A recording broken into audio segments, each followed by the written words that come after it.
The city is boasting about the attendance at the State Fair Midway this year. 1.5 million people enjoyed the rides and games. The State Fair Board is the main overseer of the fair to make sure the fair is a smooth operation and pleasant for everyone involved. But it's the fair management that actually runs the fairgrounds and not the board. In recent months, horse clubs and other organizations have charged the fair management with being rude and discourteous in its business dealings. The question has been raised, does the board even know how its management is treating people? Mayor Patience Latting is on the fair board, and we talked with her about that question. It would be impossible for every member of the fair board to know everything that happens out at the fair. I think we all realize that. But I think when these things are brought to the attention of the fair board in a straightforward, direct way, they certainly will respond by considering what needs to be done. The council will continue to have the authority to cancel the contract for the State Fair Board to operate the fairgrounds for 11 months during the year. Mayor Latting says there has been no indication the board will not renegotiate the current contract. However, there has been no evidence that the board is willing to talk either. At yesterday's council meeting, city leaders talked about better communication with Fair Manager Sandy Saunders. Apparently, they mean discussions like this one between Councilman Bob Frank and Saunders. I called and requested a copy of your contract with your operator out there, and you told me in no uncertain terms. But I have no Just a minute. Let me authority finish, to and then give you it can to respond. You told me in no uncertain terms that was none of my business as a councilman, none of the city council business. What went on, that you had a lease agreement out there, a contract, and that was none of my business. Well, I don't agree with you that that was the statement I made, but I also invited you out would you like to listen to a tape recording of that? Sure. I have a tape recording of that. I'll tell you something, Mr. Ed Stewart, Action 4, City Hall.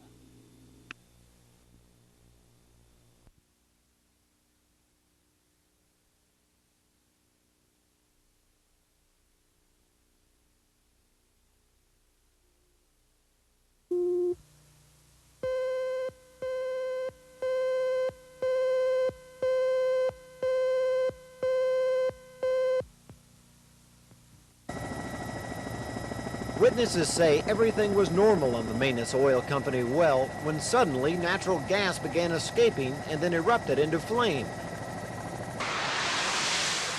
The 6 rig workers scattered, but the 19-year-old derrick hand Gary Funk couldn't escape fast enough. He was rushed to a Tulsa burn center, suffering third-degree burns over half his body. Last night, firefighters began the tedious job of extinguishing the inferno. Their first step is to remove the remains of the fallen derrick and any other metal near the flames. Otherwise, the hot metal could reignite the gas. Once the area is clear, firefighters will pump a mixture of water, foam, and liquid nitrogen onto the fire. If they're successful, the final step will be to install a new blowout preventer on the well. Oil company officials say the drilling crew didn't have time to turn on the well's existing blowout preventer. The one that they had on this one, I believe, was the crane type where you have to turn it and crank it shut. Kind of like a orbit valve where you turn it and shut it, or a faucet, or whatever, that type of deal. And if it blows out in a hurry, you might not have a whole lot of time to sit there and crank that wheel. I think that's exactly what happened. No one knows for sure how long it'll take to extinguish the flames, but one expert said he wouldn't even consider trying to cap the well before tomorrow morning. Scott Wallace, Action 4 near Haskell.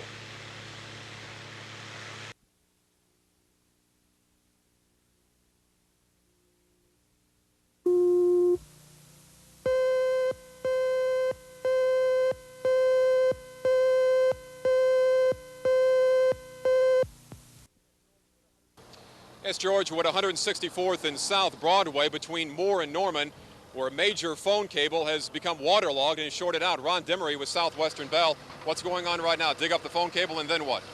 To get it up, try to dry it out, if it's all possible. Hopefully we get it dried out, then we can get service restored. Okay, what is the time frame we're dealing with now? If they get it dug up and dried out, when does the phone service begin? We'd like to think that we'll start, the minute we start opening it up and drying it out, some of the circuits should come back up, but we would anticipate somewhere around 2 a.m. in the morning before we actually get service restored. All right, thank you. Ron Demery with Southwestern Bell. where they continue to dig for the waterlogged phone cable and hopefully restoring phone service a little bit later this evening. Larry Audis, Action 4.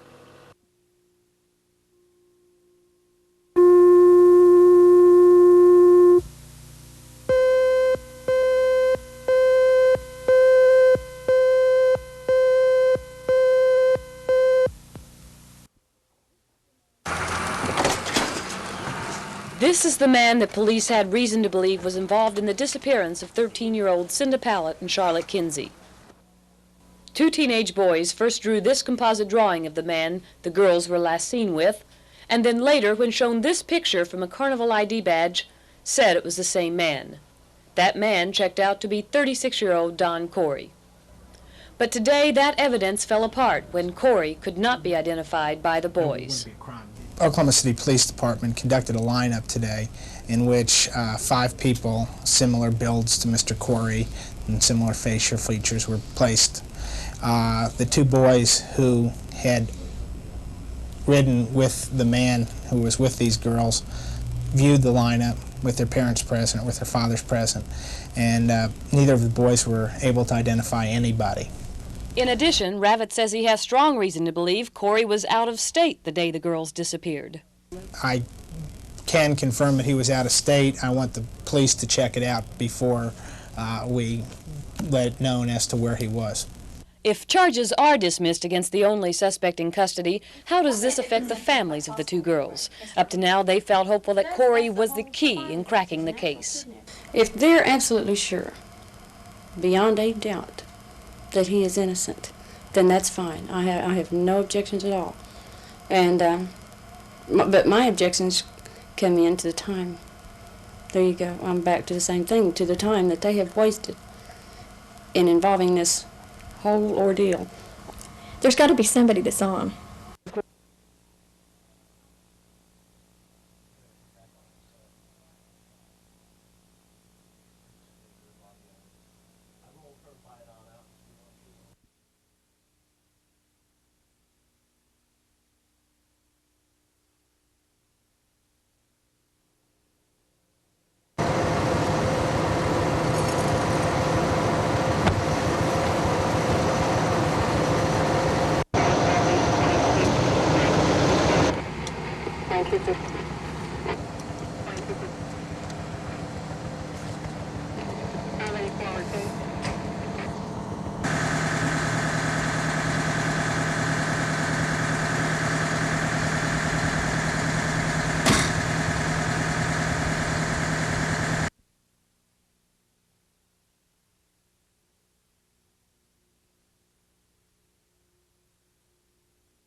Right now, at the present time, unless we receive more rainfall, there's no danger in the dam breaking.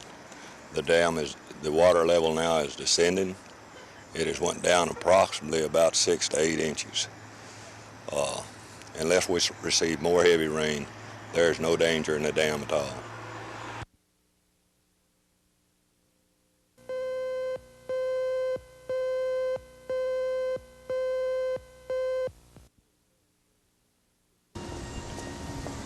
Even with Owen Stadium down the street, this is a nice, quiet neighborhood. It's peopled with families that, for one reason or another, like living near the university. In the past years, the area has undergone a renovation. New people like S.W. Ward moving into old houses, giving life to an area a lot of people thought was dead. But it's also in the middle of the site for the university's proposed energy center, and the neighborhood may have to go. Ward and his wife more than doubled the size of their home. They did most of the work themselves. This is where they raised their children, and they hope their daughters will go to the university down the street. They say losing the house will be bad enough, but that won't be the worst part of it. The way the university has applied eminent domain is soft coercion, really. It doesn't go down lightly to be treated that way. In the light of the university perhaps having a feasible alternative, it's very difficult to understand and try to comprehend. It's really a hollowing feeling. Ward's attitude is that he hasn't lost yet, but he's afraid that if he does, and he's sure he will, other people may have only photographs to remind them of the homes they built their lives around when the university seeks further expansion. Charles Schnitzer, Action 4.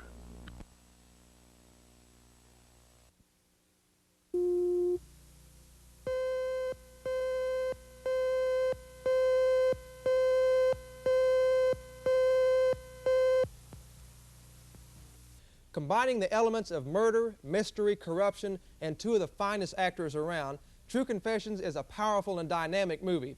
Written by John Gregory Dunn and Joan Didion, True Confessions was directed by Ulla Grossbard. Robert Duvall and Robert De Niro portray brothers who rival each other and who have obvious disagreements on morals. Duvall is Detective Tom Spellacy, suspicious, cautious, a streetwise, unfeeling cop working on two homicides, the second of which is a grisly and brutal murder of a girl whose severed body is found in Los Angeles. De Niro is Father Desmond Spellacy, ambitious, aspiring, an eager Monsignor who has an attraction to power in the church. He performs his job well as a wheeler-dealer, conducting successful fundraisers and the like. His goal is to someday be cardinal. Now, although they are brothers, they are also strangers. You can feel the uneasiness, their ideals, their backgrounds so different, their relationship strained, but you can also feel their efforts in trying to know each other. One thing about the old man, he never missed a wake. Free booze, plenty of it. You ever feel like doing something? Sure, let's do that. Let's... Maybe Saturday? Saturday, well, I have my golf game on Saturday. Oh, okay. Well, I'll cancel it. It's the only day you have. Oh, it's okay. I don't interfere with your golf game. I'll change it. Oh, just forget about it. Tommy, I can change it. Just forget it, okay? Another time. Charles Durning is Jack Amsterdam, a gangster type trying to cover up his disreputable background. How does he do that? By helping the church with donations and charity work. The main action of the movie is the investigation of that girl, which, by the way, leads Duvall to Charles Durning, which in turn leads to De Niro, innocently stuck in the middle. One flaw in this movie, the ending is somewhat weak and it left me a little empty after such a big build-up. I wanted to see more action involving the relationship of the two brothers, but who am I to complain? The other acting credits, all distinct and great. Rose Gregorio is a madam and Duvall's former girlfriend. Burgess Meredith is good as an old priest who appears to have had a life of disappointments, and Kenneth McMillan is absolutely perfect as Duvall's partner. To me, the movie's biggest thrill is a chance to watch Duvall and De Niro work together. I confess, this might be the performance to win Duvall his first Oscar. Watching these two together is acting at its best. I'm Dean O'Lawley.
Oh, yeah, I think they're doing. I'm Ted Brown. The release of Don Michael Corey leaves the parents of the two missing girls even more confused than before. Perla Peterson, mother of Charlotte Kinsey, refuses to believe her daughter is a runaway, and because of witness accounts, believes whoever took the girls must bear a resemblance to Corey. Peterson trusts the judgment of police in releasing Corey, but still thinks he may know more about the disappearances than he is telling. I really can't explain why I feel the way I do, you know. I just know that he was, the boys did identify him by his picture, you know, so evidently this is an awful close identification there. Not far from the Peterson home, the Pallet family is just as disappointed. Not that Corey was released, but that he had no clues to the girl's whereabouts. Cinda Pallet's father thinks the media devoted too much attention to Corey. I think they lost the perspective, and that really the important thing is getting those two girls back, and Donald Corey has got all the press. And I just, that's upset me. The Pallets are hoping this new photograph of their daughter will help someone identify Cinda, because her father says they are putting their trust in God and a concerned public to find her and bring her home. Ted Brown, Action 4.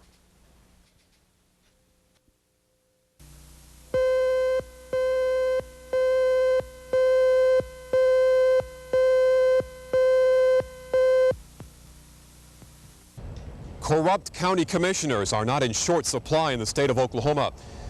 Federal probe has revealed massive corruption statewide and prompted the governor's task force to adopt a reform package aimed at changing the way county government works here in the state of Oklahoma.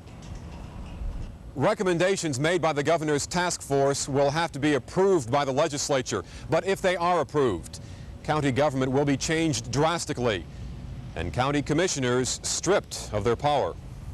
County commissioners would no longer be allowed to buy goods and services, accept or spend county money. Neither would they be allowed to change county government policy. The task force recommends 5 part-time commissioners, along with the road superintendent, to serve under a county administrator. The administrator to be appointed, not elected. Commissioner Buck Buchanan believes the changes are not necessary. There's no way you're going to legislate against immorality and dishonesty, other than making stiffer penalties if it occurs. The new system calls for one man to kind of move into the place of 3 county commissioners. Could not that one man be dishonest just as easily as 3 could have? I cannot for the life of me see where anybody can say that one man is going to be more honest than 3 men.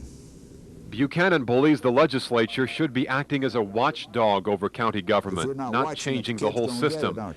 Nevertheless, the new county government plan will be passed on to the governor and the legislature for a final decision. Larry Otis, Action 4.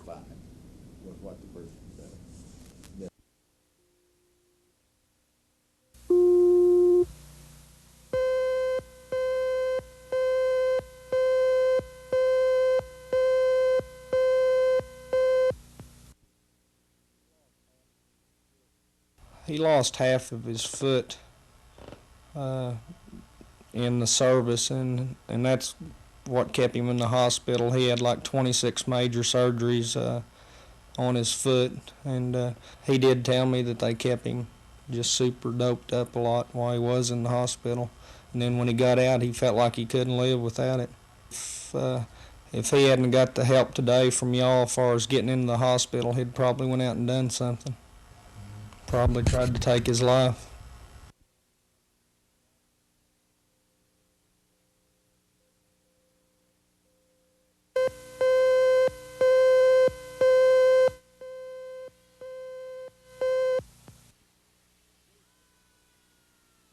Today's testimony in the Michael Newberry preliminary hearing was very uneventful. Newberry arrived for the 3rd day of testimony for the prosecution. The 27-year-old Oklahoma City man is charged with first-degree murder in the sex slaying of 15-year-old Janella K. Garrett.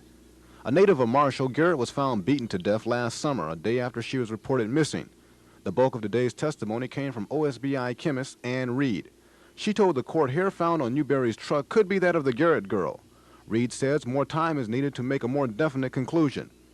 In an extensive cross-examination, defense attorney Burt Richard questioned Reed about every aspect of the human hair. Attorney Richard says he wants to make sure no stone is unturned about how strands of hair compared to determine if the hair came from the same person or not. About a dozen more people scheduled to testify never got a chance to make it to the witness stand today because of so much cross-examination. At first, it was thought the Newberry preliminary hearing would be over with by Friday. But now with all the witnesses and cross-examination, the hearing could take as long as 2 weeks. If this case does go to trial, it's possible the trial could take twice as long as the hearing. Ed Stewart, Action 4 at the Logan County Courthouse.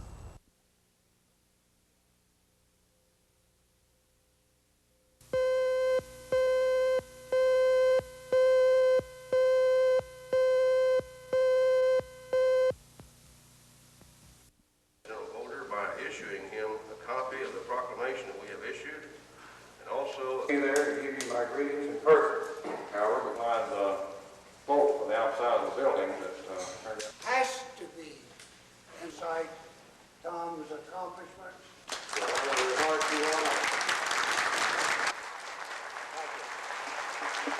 Thank you very much.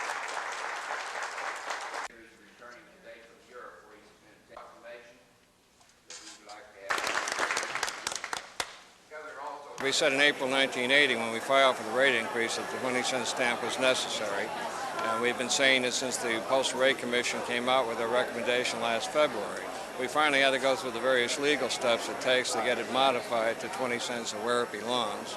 And we hope when we put these things into effect in November, we'll be able to hold the rates stable for at least 2 years.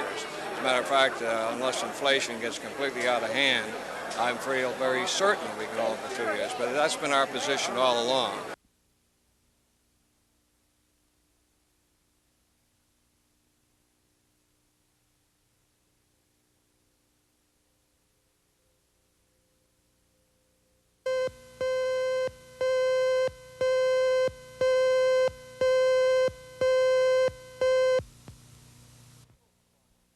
And warming up in this corner, the short fellow with the curly hair, Dino Lally.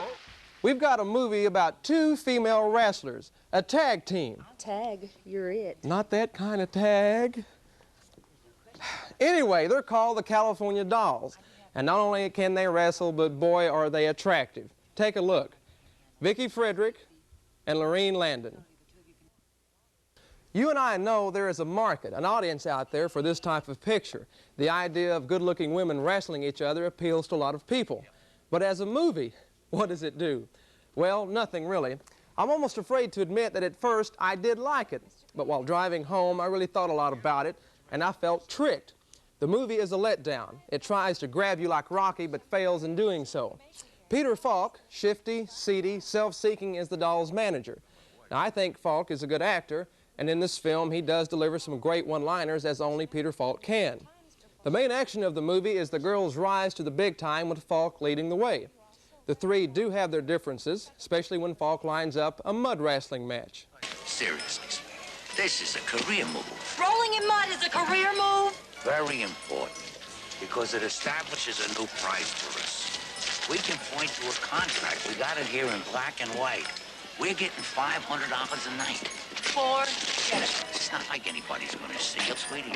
I'm not turning myself into a sideshow freak for you or anybody else. No way. Hey, every time you walk into the ring, you're a freak. That's what a wrestler is. As far as the acting is concerned, Frederick and Landon are not that bad. Even their opponents, the Toledo Tigers, are pretty good.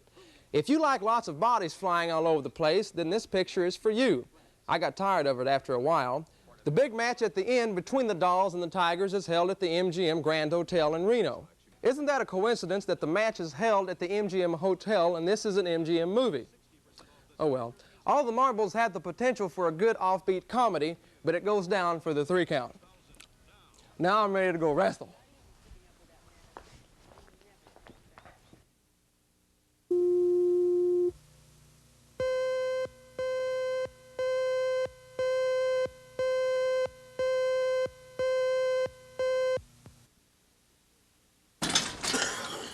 The Secret Service used the services of professional movers today in transporting printing equipment.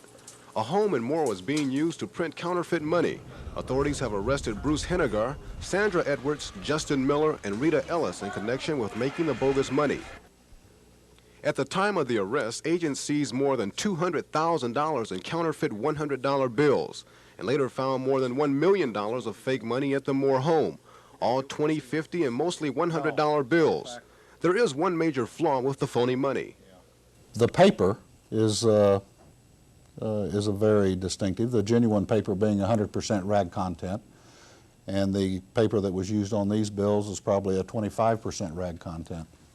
So the feel of the paper is very distinctive. Plus, if you take one of them by itself, you might not pay that much attention to it. You take it and compare it with a genuine note, you can see that the counterfeit loses a great deal of the detail. Secret Service agents say their investigation to the counterfeit ring will continue. They don't think much of the counterfeit money is circulating, but are looking for the distributors who may have some of the phony bills that were not confiscated before last night's raid. Ed Stewart, Action 4 at the Federal Building.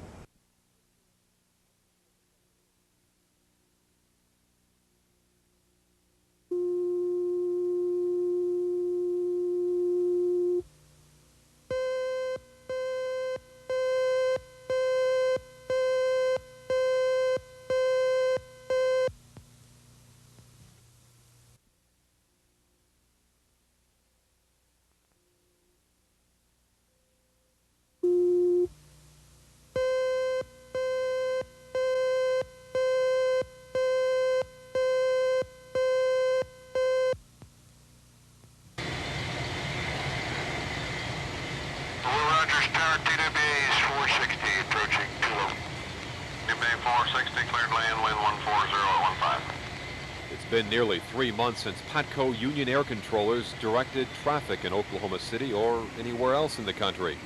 During that 3-month span, PATCO controllers have gone on strike, been ordered back to work, fired, and most recently told their union will be decertified. While all of that was going on, planes continue to fly and the public has pretty much forgotten about the strike. Maybe the public has forgotten about the strike, but PATCO hasn't. Members say if it wasn't for some bad press, union controllers might be helping to set this plane down. Some local PATCO members say what they read is not always what they said. They say the problem is not limited to local press. A good example, this article ran in today's paper with a Washington dateline. A quick reading gives the impression striking air traffic controllers are ready to throw in the towel, forget their grievances, and go back to work. You read the article. Is that article misleading about your going back to work? Yes, it is misleading. It did not explain the full statement that PATCO made back to FRA, which that is taken out of context to. Nelson interprets the PATCO statement as saying the controllers will work while the settlement is negotiated. He says the controllers are not throwing in the towel. But I will tell you that I will not go back to that job unless things are improved. Nelson says articles like the one in question have given PATCO a bad image, one it may not be able to overcome. Larry Audis, Action 4.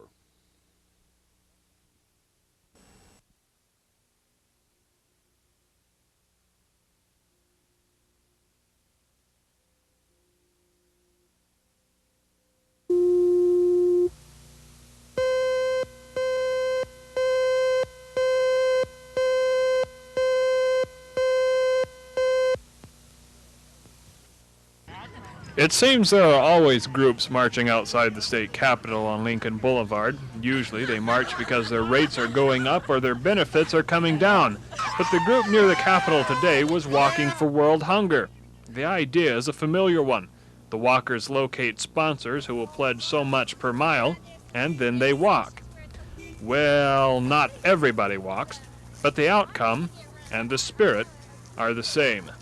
I think we are very comfortable here, but I do know that because of the response that was generated, that people do care. What's happening today in Oklahoma City, Midwest City, down in Norman, in 7 or 8 other communities in the state today, people expressing their concerns for other people by walking, running for some people, and maybe at the end some people might even be crawling. Better than 500 people walked for hunger across the city area. One person had pledges of $85 a mile. The sponsors hope to raise around $12,000 to feed the hungry. Some of the money goes overseas. A fourth of it stays in Oklahoma City. Charles Schnitzer, Action 4.